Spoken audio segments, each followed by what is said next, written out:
ॐ नमो भगवते रुद्राय। ॐ नमस्ते रुद्रमन्यव उतो तैषवे नमः। नमस्ते अस्तु धन्वने बाहुभ्यामुत ते नमः। यात इषुः शिवतमा शिवं बभूवते धनुः। शिवाचरव्या या तव तया नो रुद्रमृडया। या ते रुद्रशिवा तनूरघोरा पापकाशिनी। तया नस्तनुवासन्तमया गिरिशन्ताभिशाकसीः। यामिषं गिरिशन्तहस्तेऽभिवर्ष्यस्तवे। शिवाङ्गिरित्रतां कुरु माहि गुंसि पुरुषं जगतु। शिवेन वशसा त्वा गिरिशाच्छा वदामसि। यथा नः सर्वमिज्जगदयक्ष्मगुं सुमना असतु। अध्यवोचदधिवक्ता प्रथमो दैव्योऽभिषकु। अहीगुश्च सर्वाञ्जम्भयन् सर्वाश्च यातु धान्यः। असौ यस्ताम्रो अरुणवत बभ्रुः सुमङ्गलः। ये चेमागुं रुद्रा अभितो दिक्षुश्रिताः सहस्रशो वैशागुं हेडयीमहे। असव्यो वसत्पतिनीलग्रीवो विलोहितः। उतैनं गोपा अदृशन्नदृशन्नुदहार्यः। उतैनं विश्वा भूतानि सदृष्टो मृडयातिनः। नमो अस्तु नीलग्रीवाय सहस्राक्षाय मीडुषे। अथो ये अस्य सत्त्वानो हन्तेभ्यो करन्नमः। प्रमुञ्च धन्वनस्त्वमवयोरात्रियोज्यां। याश्च ते हस्तैषवपराता भगवो वप। अवतत्यदनुस्त्वगुं सहस्राक्षसितेषु धे। निशीर्यशिल्यानां मुखा शिवो नः सुमना भव। विज्यं धनुःकपद्धिनो विशल्यो बाणवागुम् उत। अनेसन्नस्येषव आभुरस्य निषङ्गतिः। या ते हेतिर्मीडुष्टमहस्ते बभूवते धनुः। तयास्मान् विश्वतस्त्वमयक्ष्मया परिभुजा।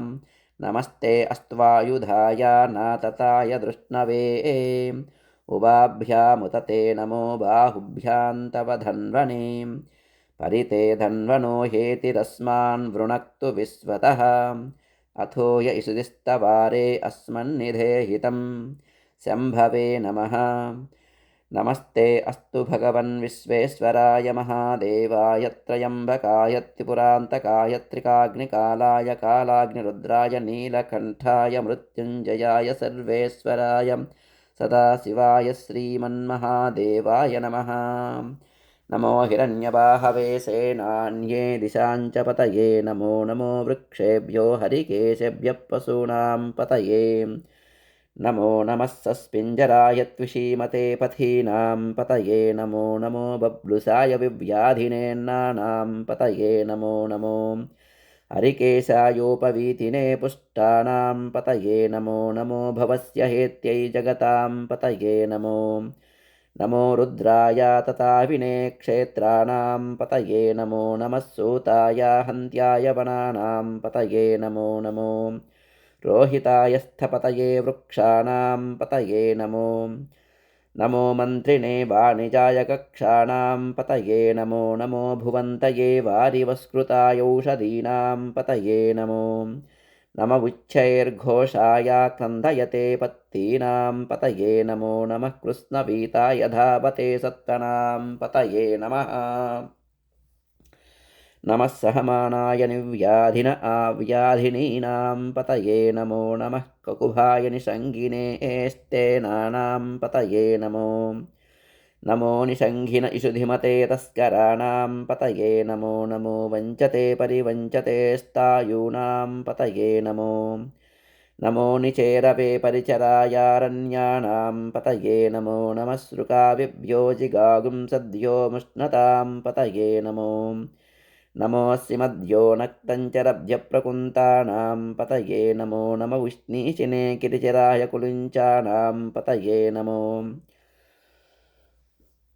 नम उष्णीशिने गिरिचराय कुलुञ्चानां पतये। नमो नम इषुमध्यो धन्वाविभ्यश्च वो। नमो नम आतन्वानेभ्यः प्रतिदधानेभ्यश्च वो। नमो नम आयश्चद्यो विषुर्यद्भ्यश्च वो। नमो नमोऽस्यद्यो विद्यद्भ्यश्च वो। नमो नम आसीनेभ्यश्च यानेभ्यश्च वो। नमो नमः स्वपद्यो जाग्रद्भ्यश्च वो नमो नमस्तिष्ठद्यो दावद्भ्यश्च वो नमो नमः सभाभ्यः सभापतिभ्यश्च वो नमो नमो अश्वेभ्यो अश्वपतिभ्यश्च वो नमः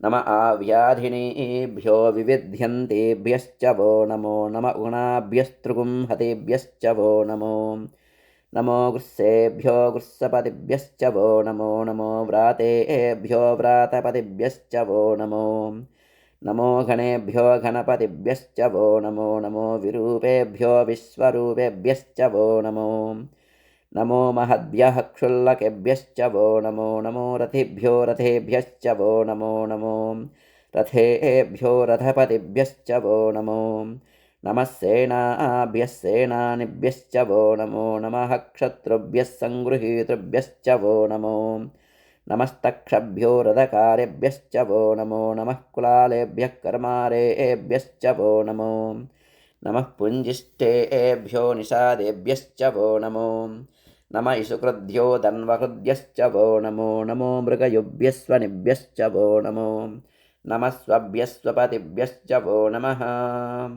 नमो भवाय च रुद्राय च नमः सर्वाय च पशुपतये च नमो नीलग्रीवाय च शितिकण्ठाय च नमः कपर्दिने च व्युक्तकेशाय च नमः सहस्राक्षाय च शतधन्वने च नमो गिरिशाय च शिपिविष्ठाय च नमो मीडुष्टमाय शेषुमते च नमो रस्वाय च वामनाय च नमो बृहते च वर्षीयसे च नमो वृद्धाय च समृध्वने च नमो अग्र्याय च प्रथमाय च नम आशवे साजिराय च नमः सेघ्र्याय च सेभ्याय च नम ऊर्म्याय चावस्वन्याय च नमः स्रोतस्याय च द्वीप्याय च नमो ज्येष्ठाय च कनिष्ठाय च नमः पूर्वजाय चापरजाय च नमो मध्यमाय चापगल्भाय च नमो जघन्याय च बुद्ध्याय च नमः सौभ्याय च प्रतिसर्याय च नमो याम्याय च क्षेम्याय च नम उर्वर्याय च खल्याय च नमः श्लोक्याय चावसान्याय च नमो वन्याय च कक्ष्याय च नमः श्रवाय च प्रतिश्रवाय च नमः आशुसेनाय चासुरथाय च नमः सूराय चावभिन्दते च नमो वर्मिने च वरूधिने च नमो बिल्मिने च कवचिने च नमः श्रुताय च श्रुतसेनाय च नमो दुन्दुभ्याय चाहनन्याय च नमो दृष्णवे च प्रमृचाय च नमो दूताय च प्रहिताय च नमो निषङ्घिने शेषुधिमते च नमस्तीक्ष्णे शवे चायुधिने च नमः स्वायुधाय च सुधन्वने च नमः श्रुत्याय च पत्याय च नमः काट्याय च नमः काट्याय च नीप्याय च नमः सोऽध्याय च सरस्याय च नमो नाध्याय च वैशन्ताय च नमः कोप्याय च वठ्याय च नमो वर्ष्याय च वर्ष्याय च नमो मेघ्याय च विद्युत्याय च नमः ईद्र्याय च तप्याय च नमो वात्याय च रेश्म्याय च नमो वास्तव्याय च वास्तुपाय च नमः सोमाय च रुद्राय च नमस्ताम्राय चारुणाय च नमः शङ्गाय च पशुपतये च नम उग्राय च भीमाय च नमो अग्रे वधाय च धूरे वधाय च नमो हन्त्रे च हनीयसे च नमो वृक्षेभ्यो हरिकेशेभ्यो नमस्ताराय नमः शम्भवे च मयोभवे च नमः शङ्कराय च मयस्कराय च नमः शिवाय च शिवतराय च नमस्तेऽध्याय च कूल्याय च नमः पार्याय च वार्याय च नमः प्रतरणाय चोत्तरणाय च नमः आतार्याय च लाध्याय च नमः शस्प्याय च फेन्याय च नमः सिकथ्याय च प्रवाह्याय च नमः इरिण्याय च प्रपथ्याय च नमः किगुंशिलाय च क्षयनाय च नमः कपर्दिने च पुलस्तये च नमो गोष्ठ्याय च गृह्याय च नमस्तल्प्याय च गेह्याय च नमः काट्याय च गह्वरेष्ठाय च नमो हृदयाय च निवेष्प्याय च नमः पागुंसव्याय च रजस्याय च नमः शुष्क्याय च हरित्याय च नमो लोप्याय चोलप्याय च नम ऊर्व्याय च सूर्म्याय च नमः पर्ण्याय च पर्णसिद्ध्याय च नमोपगुरमाणाय चाभिघ्नते च नम आखिदते च प्रखिदते च नमो वक्किरिकेभ्यो देवानागुं हृदयेभ्यो नमो विक्षीणकेभ्यो नमो विचिन्वत्केभ्यो नम आनिर्हतेभ्यो नम आमीवत्केभ्यः द्रापे अन्धसस्पते दरिद्रन्नीललोहिताम् येषां पुरुषाणामेषां पशूनां माभेर्मा रोमो येषां किञ्चना ममतु या ते रुद्रशिवा तनोः शिवा विश्वाह भेषजी शिवा रुद्रस्य भेषजीतया नो मृडजीवसे इमागुं रुद्राय तवसे कपद्धिने क्षयद्वीराय प्रभरामहे मतिम् यथा नः समसद्विपदे चतुष्पदे विश्वं पुष्ठं ग्रामे अस्मिन्ननातुरम् मृडानो रुद्रोतनो मयस्कृधिक्षयद्वीराय नमसा विधेमते यच्चञ्चयोश्चमनुराय जे पिता तदस्यामतवरुद्रप्रणीतौ मानो महान्तमुतमानो अर्भकं मानवुक्षन्तमुतमानवुक्षितम् मानो वधे पितरं मोतमातरं प्रियामानस्तनुवो रुद्ररीरिषः मानस्तोके तनये मान आयुषिमानो गोषुमानो अश्वेषु रीरिषः वीरान्मानो रुद्रभामितो वधीर्हविष्मन्तो नमसा विधेमते आरात्ते घोघ्नवुतपूरुषग्ने क्षयद्वीराय सुं नमस्मेते अस्तु रक्षा च नो अधि च देवभ्रूयधा च नः शर्म यच्चद्विवरः स्तुहिश्रुतं गर्तसदैयुवानं मृगन्नभीममुपहन्तु मुग्रं मृडाचरित्रे रुद्धस्तवानो अन्यन्ते अस्मन्निवपन्तु सेनाः परिणो रुद्रस्य हेतुर्वृणक्तु परित्वेषस्य धुर्मतिरघायोः अवस्थिरा मगवद्यस्तनुष्वमीढ्वस्तोकाय तनयाय मृडया मीढुष्टमशिवतमसि वो नः सुमना भवां परमे वृक्ष आयुधन्निधाय कृत्यं वसान आचर पिनाकं बिभ्रदागहीं विकिरितविलोहितनमस्ते अस्तु भगवः यास्ते सहस्रगुं हेतयोन्यमस्मन्निवपन्तु ताः सहस्राणि सहस्रधा बाहुवोस्तव हेतयः तासामीशानो भगवः पराचीनामुखाकृतिं सहस्राणि सहस्रशो ये रुद्रा अधिभूम्यां तेषागुं सहस्रयोजने वधन्वानि तन्मसि अस्मिन् महत्यर्णवेऽन्तरिक्षे भवा अधि नीलग्रीवासिति कण्ठाः सर्वा अधः क्षमाचराः नीलग्रीवासिति कण्ठा दिवगुं रुद्रा उपसृताः ये वृक्षेषु सस्मिञ्जरा नीलग्रीवा विलोहिताः ये भूतानामधिपतयो विसिकाशक्कपद्धिनः ये अन्नेषु व्यध्यन्ति पात्रेषु पिबतो जनानो ये पदां पतिरक्षय ऐलवृधा युव्युधः ये तीर्दानि प्रचरन्त्रिशुकावन्तो निषङ्गिनः य एतावन्तश्च भूयागुंसश्च दिशो रुद्रावितस्थिरे तेषागुं सहस्रयोजने वधन्वानि तन्मसि नमो रुद्रेभ्यो ये पृथिव्याय्येऽन्तरिक्षे ये दिवि येषामन्नं वातो वर्षमिश्रवस्तेभ्यो दश प्राशेर्दश दक्षिणा दश प्रतीशेर्दशो देशेर्दशोर्ध्वास्तेभ्यो नमस्ते नो मृडयन्तु ते यं दिस्मो यश्च नो द्वेष्टितं वो जम्भे दधामि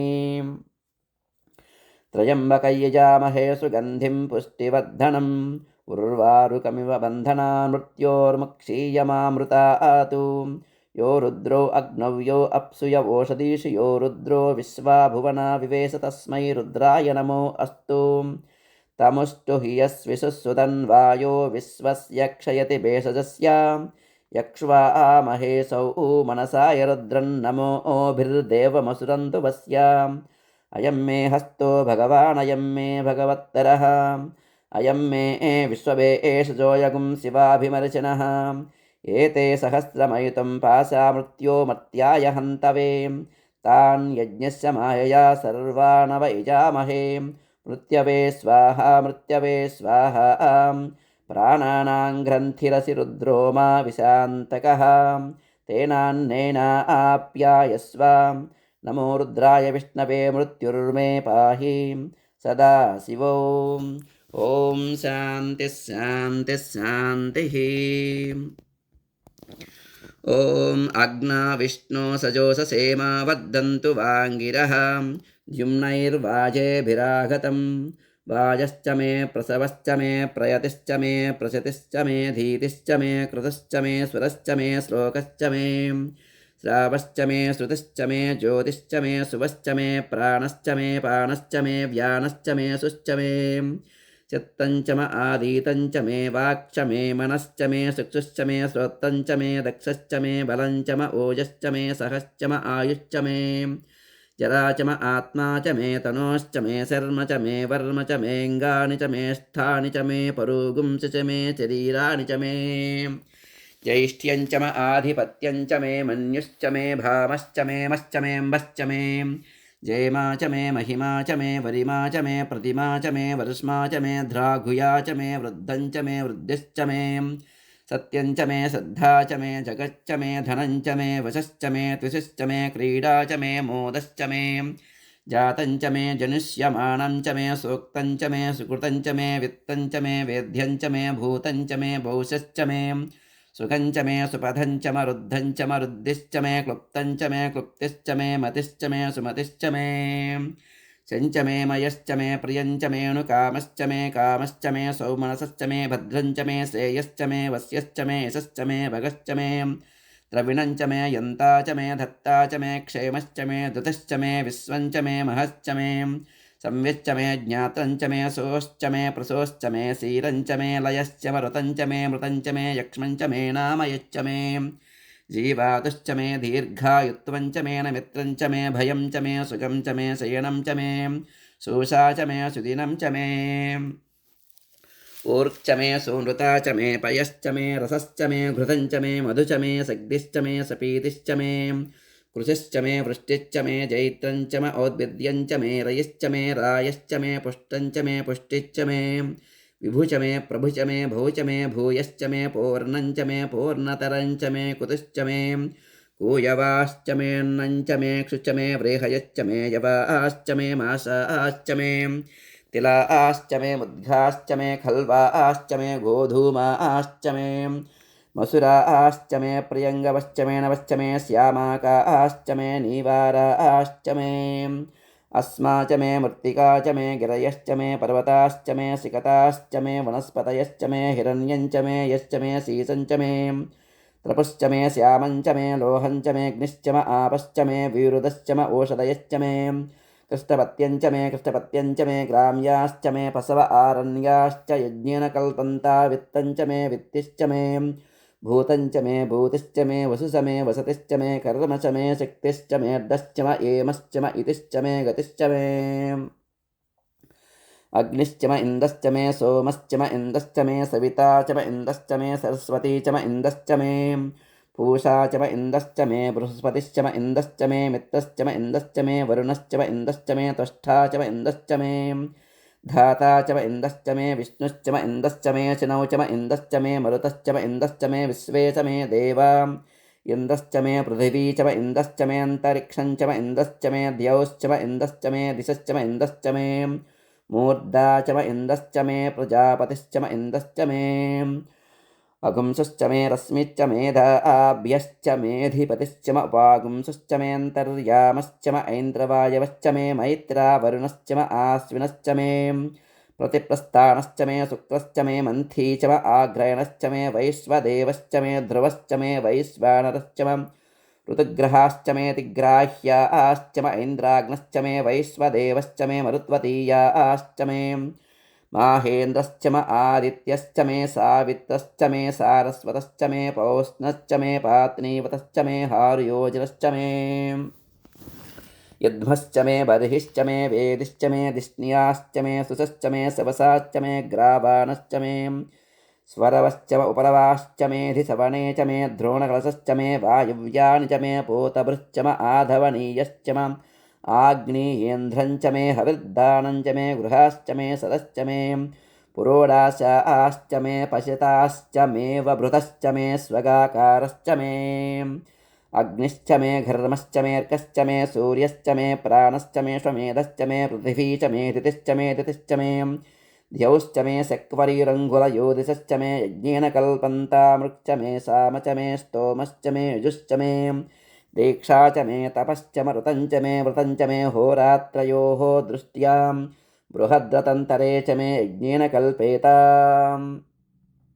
गर्भाश्च मे वस्सा च मे त्रयविश्च मे त्रयवी च मे दित्यवार्च मे दित्यौही च मे पञ्चविश्च मे पञ्चवी च मे त्रिवत्सश्च मे त्रिवत्सा च मे तुर्यवार्च मे तुर्यौही च मे पष्टवार्च मे पष्टौही च मे वृक्षा च मे वसा च मे ऋषवश्च मे वेहश्च मे नड्वाञ्च मे धेनुश्च मे आयुर्यज्ञेन क्लपतां प्राणो यज्ञेन क्लपतामपानो यज्ञेन क्लपतां यानो यज्ञेन क्लपतां चक्षुर्यज्ञेन क्लपतागस्रोत्रै यज्ञेन क्लपतां मनो यज्ञेन क्लपतां वा यज्ञेन क्लपतामात्मा यज्ञेन क्लपता यज्ञो यज्ञेन कल्पताम् एका च मे तिस्सच्च मे पञ्च च मे सप्त च मे नव च मे एकादश च मे त्रयोदश च मे पञ्चदश च मे सप्तदश च मे नवदश च मे एकविंशतिश्च मे त्रयोविंशतिश्च मे पञ्चविंशतिश्च मे सप्तविंशतिश्च मे नवविंशतिश्च मे एकत्रिंशच्च मे त्रयस्त्रिंशच्च मे चतुर्दश्च मेष्ठौ च मे द्वादश च मे षोडश च मे विंशतिश्च मे चतुर्विंशतिश्च मेष्ठाविंशतिश्च मे द्वात्रिंशच्च मे षट्त्रिंशच्च मे चत्वारिंशच्च मे चतुश्चत्वारिंशच्च मेष्ठाचत्वारिंशच्च मे वाजश्च प्रसवश्चाभिजश्च कृतश्च शुभश्च मोर्धाचव्यस्नियश्चान्त्यायनश्चान्त्यश्च भुवनश्च भुवनश्चाधिपतिश्च यदा देवहुर्मनुर्यज्ञनिर्बृहस्पतिरुक्तामदानुसुगुंस सद्विश्वे देवास्सोक्तवाच पृथिवीमातर्मामाहिगुंसेर्मधुमनिष्ये मधुजनिष्ये मधु वक्ष्यामि मधु वदिष्यामि मधुमदीं देवेभ्यो वाचमुद्यासगुं शुश्रूषेण्यां मनुष्येभ्यस्तं मा देवा अवन्तु शोभायै पितरोऽनुमदन्तु। ॐ शान्तिः शान्तिः शान्तिः।